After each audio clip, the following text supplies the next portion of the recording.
નમસ્કાર મિત્રો, સ્વાગત છે તમારું HNGU સ્ટડી પોઈન્ટ યુટ્યુબ ચેનલના એક નવા વિડીયોમાં। મિત્રો, આજના આ વિડીયોની અંદર આપણે જ્યારે ફાઇનલ એડમિશન ઓફર છે એ કોલેજો દ્વારા હવે કરી દેવામાં આવી છે, તો એના પછી વિદ્યાર્થીઓને શું પ્રોસેસ કરવાની છે એના વિશે વાત કરવાના છીએ। આ વિડીયો છે એ તમામ વિદ્યાર્થી મિત્રો જેને સ્નાતકની અંદર એડમિશન લેવાનું હોય એમના માટે ખૂબ જ ઉપયોગી થનાર છે, તો આ વિડીયોના અંત સુધી જરૂરથી બનેલા રહેજો અને આ વિડીયોની અંદર હું તમને જે પણ ઇન્ફોર્મેશન આપું છું તેને ખૂબ જ ધ્યાનથી સમજી લેજો।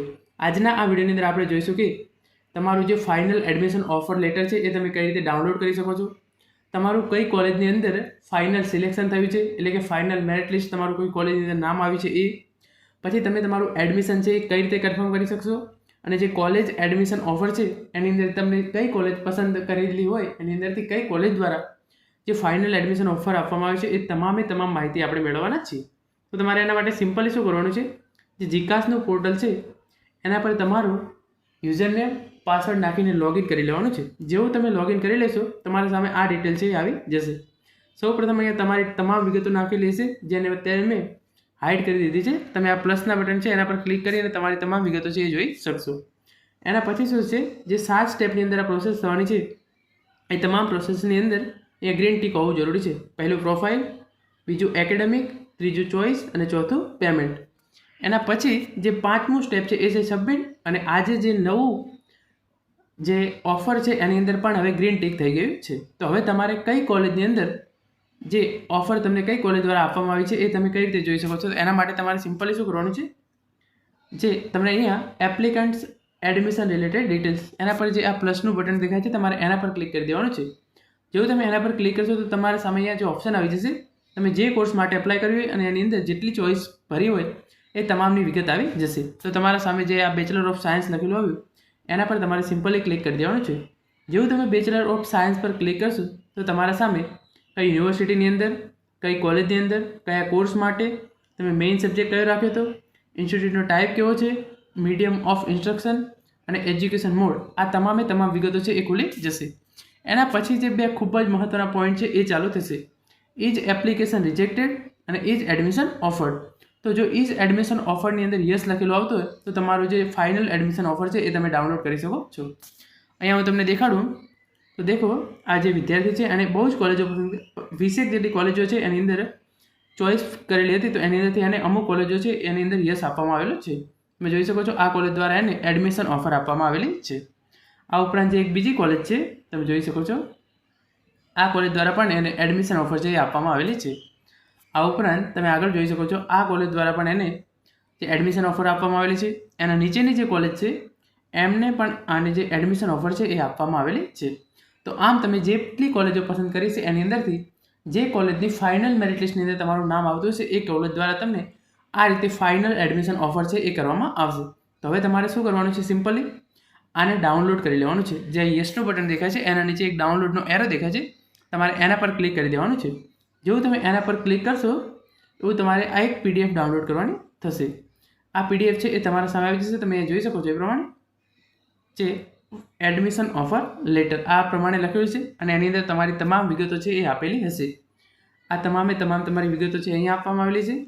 પછી એડમિશન ઓફર ડિટેલ છે એ એના વિશે ઇન્ફોર્મેશન આપવામાં આવેલી છે, તમારું કઈ કોલેજની અંદર સિલેક્શન થયું છે એની ઇન્ફોર્મેશન હશે, એ કોલેજ છે એ કઈ યુનિવર્સિટીના અંડર આવે છે એના રિલેટેડ ઇન્ફોર્મેશન હશે, કયા કોર્સની અંદર તમારું સિલેક્શન થયું છે એ ઇન્ફોર્મેશન હશે, કોર્સ ટાઈપ એટલે કે અંડર ગ્રેજ્યુએશનનું એડમિશન થયું છે એના રિલેટેડ, તમારા મેઇન કયા સબ્જેક્ટની અંદર એડમિશન થયું છે, તમારું જે અભ્યાસક્રમનું માધ્યમ હશે એ કયું હશે, હિન્દી, ઇંગ્લિશ કે ગુજરાતી, અને અહીંયા બે ખૂબ જ અગત્યની તારીખો છે એ ધ્યાનમાં રાખવાની છે। ઓફર ડેટ એટલે કે તારીખ 14/6/2024ના રોજ જે આ કોલેજ દ્વારા છે એમના દ્વારા તમને ઓફર આપવામાં આવી છે કે તમે અમારી કોલેજની અંદર એડમિશન લઈ શકો છો, અને આ ઓફર વેલિડ કેટલા વાગ્યા સુધી રહેશે, 25/6/2024 એટલે કે 25/6/2024 સુધી તમે જો આ જે છે એ ફાઇનલ એડમિશન ઓફર છે એ લઈ અને એ કોલેજની અંદર જે જરૂરી ડોક્યુમેન્ટ અને ફી ભરાવીને પ્રવેશ કન્ફર્મ નહીં કરાવો તો પછી આ ઓફર લેટર છે એ કામનો રહેશે નહીં।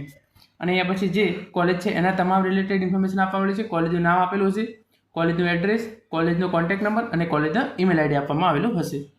આ રીતે તમે જે ફાઇનલ એડમિશન ઓફર છે એ ડાઉનલોડ કરી શકો છો અને તમે તમારો પ્રવેશ કઈ રીતે કન્ફર્મ કરાવી શકો છો। તો તમારે જે સૌથી પહેલાં જે આ ફાઇનલ એડમિશન ઓફર છે એ આ છે, તો એની એક પ્રિન્ટ તમારે લઈ લેવાની છે।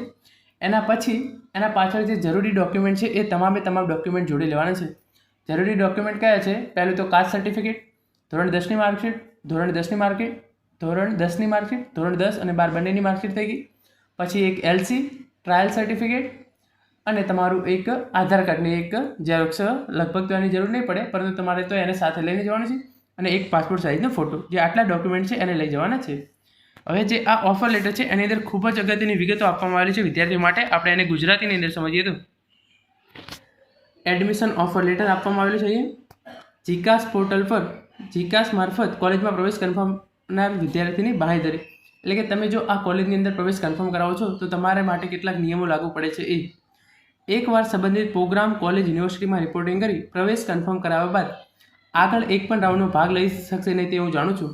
એટલે કે જો કોઈ સ્ટુડન્ટ અહીંયા પહેલા રાઉન્ડની અંદર એનું કોઈ એક કોલેજની અંદર સિલેક્શન થઈ જાય છે તો એના પછી એ બીજી કોઈ પણ કોલેજની અંદર એડમિશન લઈ શકશે નહીં. પ્રવેશ મેળવતી વખતે એડમિશન ઓફર લેટરની હાર્ડ કોપી તમારે આની પ્રિન્ટ કઢાવીને લઈ જવાની છે. અન્ય જરૂરી અસલ પ્રમાણપત્રો અને આ પ્રમાણપત્રોના સ્વપ્રમાણિત નકલનો એક સેટ સાથે નિયત થયેલ તારીખ સુધીમાં સંબંધિત કોલેજ ખાતે રિપોર્ટિંગ કરાવી કોલેજની ફી ભરી પ્રવેશ કન્ફર્મ કરાવવો જરૂરી છે અને તેની મને જાણ છે. એટલે કે તમારે સિમ્પલી શું કરવાનું છે? આની એક હાર્ડ કોપી લઈ લેવાની છે. જે તમામ જરૂરી ડોક્યુમેન્ટ છે એ અસલી ડોક્યુમેન્ટ પણ લઈ જવાના છે, અને તમામ ડોક્યુમેન્ટની એક ઝેરોક્સ નીકાળી લેવાની છે, અને એના પર તમારે તમારી સહી કરી અને લઈ જવાના છે. અને જે કોલેજ હોય ત્યાં જઈ અને જરૂરી ફી ભરી પ્રવેશ છે એ કન્ફર્મ કરવાનો રહેશે. એના પછી જે ત્રીજા નંબરની સૂચના લખી છે એ છે કોલેજ/યુનિવર્સિટીના સંબંધિત વિભાગમાં રિપોર્ટિંગ કરાવતી વખતે તમામ અસલ પ્રમાણપત્રોની ચકાસણી કોલેજ યુનિવર્સિટીના સંબંધિત વિભાગ ખાતે કરવાની છે તે હું જાણું છું. મારો એડમિશન ઓફર લેટર જીકાસ પોર્ટલ પર ભરેલો વિગત જેવી કે નામ, ટકાવારી, કેટેગરીને વગેરેને આધારે જનરેટ થયેલ છે. જો સંબંધિત કોલેજમાં રિપોર્ટિંગ દરમિયાન મારા અસલ પ્રમાણપત્રોની ચકાસણી કરતાં મેં ભરેલ વિગતો ખોટી માલુમ પડશે તો તેનો ઓફર લેટર આપોઆપ રદ થયેલું ગણાશે. એટલે કે તમે જ્યારે જીકાસ પોર્ટલ પર રજિસ્ટ્રેશન કર્યું એ વખતે તમારું નામ અને તમે પર્સન્ટેજ અને બીજું જરૂરી જે વિગતો તમારી કાસ્ટ કહે છે એ વિગતો નાખી છે, અને જો તમારા અસલ પ્રમાણપત્રોની ચકાસણી કરવામાં આવે અને એ બંનેની અંદર જો ભૂલ જણાવવામાં આવે તો તમારો પ્રવેશ છે એ રદ થઈ શકે છે.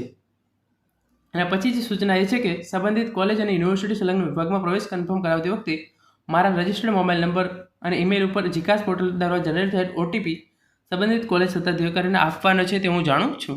એટલે કે તમારે જ્યારે પ્રવેશ કન્ફર્મ કરવા માટે જશો 18 તારીખ પછી 18 થી 25 તારીખ આ તારીખો દરમિયાન તમારે કોલેજની અંદર જઈ અને એડમિશન છે એ મેળવી લેવાનું છે. ત્યારે તમારે જે મોબાઈલ નંબર અને ઈમેલ આઈડી છે એના પર એક OTP આવશે, એ તમારે કોલેજમાં આપવાનું રહેશે. જીકાસ પોર્ટલ પર દર્શાવવામાં આવતો એડમિશન ઓફર લેટર સંબંધિત યુનિવર્સિટી અને કોલેજ વતી જનરેટ કરવામાં આવે છે, જેથી યુનિવર્સિટી કોલેજના નિયમોને આધીન પ્રવેશ આપવામાં આવે તેવું જાણું છું. એટલે કે જે કોલેજ અને યુનિવર્સિટીના તમામ નિયમો છે એનું તમારે પાલન કરવાનું રહેશે. આપને આપના પસંદ કરેલ પ્રોગ્રામ અનુસાર મેરિટ મુજબ આ ઓફર લેટર આપવામાં આવેલ છે. શક્ય છે જે વિષય અને માટે ઓફર લેટર આપેલો હોય તે વિષય પ્રવેશ ફી ભરતી વખતે જગ્યા ખાલી પણ ન પણ હોય. આવા સંજોગોમાં જે વિષયમાં જગ્યા ખાલી છે તે વિષયમાં કોલેજ યુનિવર્સિટી પ્રવેશ આપી શકશે. આ અંગે આખરી નિર્ણય લેવાની સત્તા કોલેજ અને સંબંધિત યુનિવર્સિટીની છે. એટલે અહીંયા શું ઇન્ફોર્મેશન આપવામાં આવેલી છે કે જો ફોર એક્ઝામ્પલ આ મેરિટ છે એની અંદર તમારું નામ છે એ ગણિતના વિષયની અંદર આવતું હોય, પરંતુ જ્યારે તમે એકચ્યુઅલ ફી ભરવા માટે કોલેજમાં જાઓ ત્યારે ગણિતની તમામ સીટો ભરાઈ ગઈ હોય તો તમને બીજા વિષયની અંદર પણ કોલેજ એડમિશન આપી શકે છે, અને આનો જે ફાઇનલ લેટર છે એ કોલેજના હાથમાં રહેશે. જીકેસ પોર્ટલ મારફત થતી પ્રવેશ પ્રક્રિયાને લગતી ઉપરોક્ત તમામ માહિતી વિગતો મારી જાણવા છે તેને હું ખાતરી આપું છું. ખોટી વિગતો પ્રમાણપત્રો રજૂ કરવાથી જો કોલેજ યુનિવર્સિટીમાં પ્રવેશથી વંચિત રહી જાવ તો એની સંપૂર્ણ જવાબદારી મારી રહેશે. એટલે કે જે આ તમામ ઉપર 7 કન્ડિશન આપેલી છે એનું તમારે જે છે પાલન કરવાનું છે. હવે આપણે અહીંયા થોડીક વાત કરી લઈએ તો હવે તમારે સિમ્પલી આપણે વાત કરેલી કે ફાઇનલ એડમિશન ઓફર લેટર છે એ તમે કઈ રીતે ડાઉનલોડ કરી શકો છો. 17 તારીખ સુધીમાં તમે આ તમારે 17/6/2024 સુધીમાં જે ફાઇનલ એડમિશન ઓફર છે એ ડાઉનલોડ કરી લેવાની છે. પછી 18 થી 25 તારીખ દરમિયાન તમારે જે કોલેજની અંદરથી તમે જે 15-20 અથવા કે 4-5 જે પણ કોલેજ પસંદ કરેલી હોય અને એની અંદરથી જે કોલેજ દ્વારા તમને ઓફર લેટર આપવામાં આવ્યો હોય એ કોલેજની અંદર જઈ એમાંથી ગમે તે એક જ કોલેજની અંદર તમારે જવાનું છે. ફોર એક્ઝામ્પલ આ વિદ્યાર્થીઓ તો એને 5 કોલેજો દ્વારા જે એડમિશન ઓફર છે એ આપવામાં આવેલું હતું. તો આ વિદ્યાર્થીને જે કોલેજ પસંદ પડશે, ફોર એક્ઝામ્પલ એને A દ્વારા આપવામાં આવ્યું, B દ્વારા આપવામાં આવ્યું અને C દ્વારા આપવામાં આવ્યું, તો આ વિદ્યાર્થીને જે કોલેજ પસંદ પડશે એની અંદર જશે. આની હાર્ડ કોપી લઈને જવાની છે અને સાથે હાર્ડ કોપીના સાથે જે જરૂરી ડોક્યુમેન્ટ ઓરિજિનલ અને એની એક સહી કરેલી નકલ એટલે કે પ્રિન્ટ એની ઝેરોક્સ નીકાળી દેવાની છે અને ઝેરોક્સ પર તમારી સહી કરાવી અને જરૂરી ફી સાથે એડમિશન છે એ લઈ લેવાનું છે. તો આ રીતે તમારું એડમિશન છે એ કન્ફર્મ થઈ જશે. જેવું તમે ફી ભરી અને તમારા મોબાઈલ નંબર અને ઈમેલ આઈડી પર એક ઓટીપી આવશે એ આપશો તો તમારો એડમિશન છે એ કન્ફર્મ થઈ જશે. તો મિત્રો આ હતો આજનો ખૂબ જ લાંબો વિડીયો જેની અંદર આપણે ફાઇનલ એડમિશન ઓફર તમે કઈ રીતે ડાઉનલોડ કરી શકો છો, એડમિશન કન્ફર્મ કઈ રીતે કરવાનું છે, જે ફાઇનલ મેરિટ લિસ્ટ છે એ જાહેર કરી દેવામાં આવ્યું છે, કોલેજ કન્ફર્મ કઈ રીતે કરવી અને કોલેજ એડમિશન ઓફર વિશે સંપૂર્ણ માહિતી મેળવી છે. Thank you so much for watching.